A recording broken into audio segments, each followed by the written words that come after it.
Okay, good afternoon everyone. Good afternoon. இன்னைக்கு வந்து நம்ம கேஸ் ஸ்டடில என்ன பார்க்க போறோம் அப்படின்னா சைல்ட் மேரேஜ் பத்தி பார்க்க போறோம். சைல்ட் மேரேஜ் அப்படிங்கிறது வந்து ஒவ்வொருத்தரோட பர்செப்ஷனுக்கு ஒவ்வொரு மாதிரியா இருக்கும் இல்லையா? இன் இந்தியா சைல்ட் மேரேஜ் முன்னாடி பிஃபோர் டேஸ்லாம் வந்து எப்படி இருந்தது? சைல்ட் மேரேஜ் அப்படிங்கிறது வந்து நிறைய நார்மலா ப்ராக்டிஸ் மாதிரி நடந்தது. ஒரு 7 வயசு 8 வயசு குழந்தைகள் எல்லாத்தையுமே என்ன பண்ணாங்க, கல்யாணம் பண்ணி வச்சு மேரேஜ் பண்ணி வச்சு அவங்களோட லைஃபுக்கு வந்து ஸ்பாயில் பண்ணிருந்தாங்க. அதே மாதிரி தான் இன்னொரு திங்கும் அட் த சேம் டைம் வந்து ஹேப்பன் ஆகிருந்தது. என்ன அப்படின்னா டியூரிங் த யங் ஏஜே வந்து ஒரு குழந்தை ஒரு மேல் சைடு வந்து இறந்துட்டாங்க அப்படின்னா ஃபீமேல் சைடு வந்து என்ன பண்ணுறாங்க, அந்த ப்ராக்டிஸ் வந்து கொண்டு வந்துட்டே இருக்காங்க.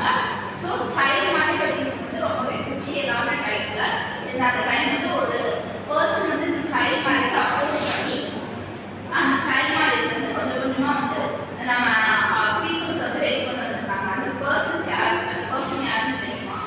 அப்படிங்கிறவர்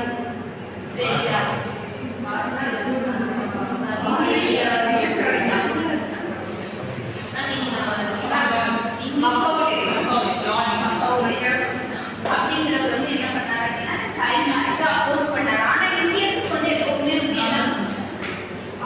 என்ன பண்ணுவாங்க இந்தியன்ஸ் அப்படின்னா அடுத்தவங்க சொல்றத எடுத்துக்கவே மாட்டாங்க.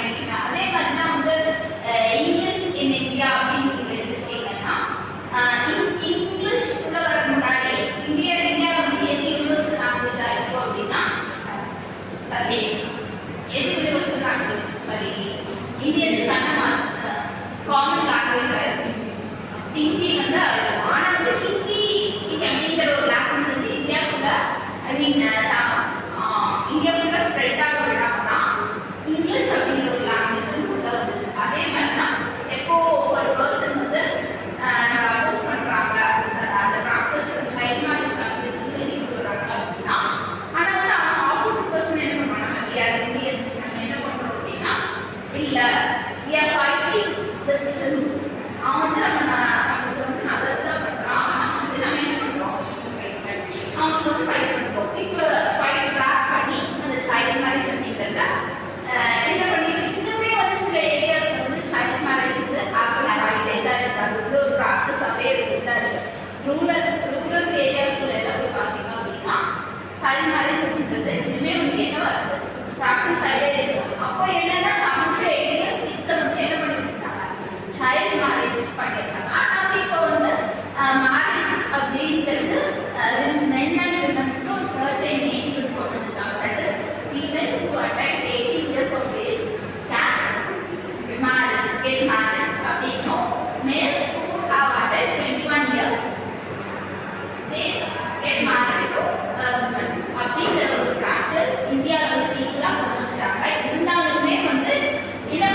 Okay so